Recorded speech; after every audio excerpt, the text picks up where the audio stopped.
Hi అండి. ఎలా ఉన్నారు? అందరూ బాగున్నారు కదా?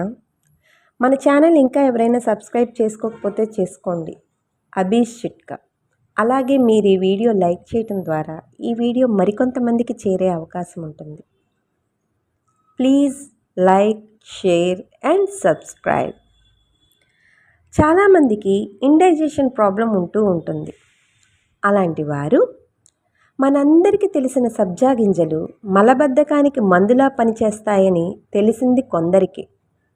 అదెలాగంటే, ఒక గ్లాస్ వాటర్లో 1 స్పూన్ సబ్జా గింజలు వేసి నాననివ్వండి. తర్వాత పడుకోబోయే ముందు వీటిని తాగి పడుకోండి. ఇలా చేయటం ద్వారా మలబద్ధకానికి మంచి మందులా పనిచేస్తాయి.